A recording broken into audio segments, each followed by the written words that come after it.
যদি কারো মোবাইলে এই অনলাইন ক্যাসিনোর কোনো অ্যাপস পাওয়া যায় সেটাই তাকে শাস্তি দেওয়ার জন্য যথেষ্ট। 2 বছরের কারাদণ্ড এবং 1 কোটি টাকা আর্থিক জরিমানা অথবা উভয় দণ্ডে দণ্ডিত হবে। যারা খেলবেন এই অনলাইন ক্যাসিনোতে, যারা মনে করবেন যে এটা লটারির মতো টাকা উৎপাদনের একটা ভালো জায়গা, টাকা পাওয়ার জায়গা, তারা যেন দুবার ধর্মের কথা যদি বলি, দেশের আইনের কথা যদি বলি, কোথাও যেটাকে অ্যালাউ করে না সেই কাজটা করে আমরা এরকম দণ্ডে দণ্ডিত হতে যাব না।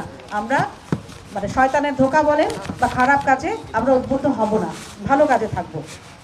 এই জন্য আমার অনুরোধ, আপনার সন্তান সহ আত্মীয় স্বজন যাতে অনলাইন জুয়ায় সম্পৃক্ত না হয় সেই ব্যাপারে নিজেরা সতর্ক থাকবেন, সচেতন থাকবেন, পাশাপাশি আত্মীয় স্বজন এবং সন্তানদেরকে সতর্ক করবেন।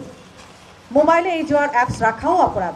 যদি কারো মোবাইলে, আমাদের পুলিশ আজকে রাত থেকে অভিযান পরিচালনা করবে, যদি কারো মোবাইলে এই অনলাইন ক্যাসিনোর কোনো অ্যাপস পাওয়া যায় সেটাই তাকে শাস্তি দেওয়ার জন্য যথেষ্ট।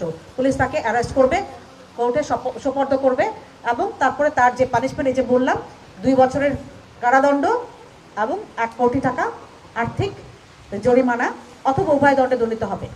এই জন্য সবার মাধ্যমে আমি মেহেরপুর জেলার যারা অধিবাসী আছেন জানাতে চাই, আপনারা সচেতন হয়ে যান। যদি কারো অ্যাপসে থাকে, অনলাইন ক্যাসিনো খেলার জন্য যে অ্যাপস থাকে সেগুলো যদি থাকে ডিলিট করে দেন। আমরা আজকে থেকে অভিযান পরিচালনা করবো, ধরা পড়লে তখন আমাদের কাছে অনুনয় বিনয় করে আর কোনো লাভ হবে না। তো এই ব্যাপারে আপনাদের মাধ্যমে আমরা প্রচারণা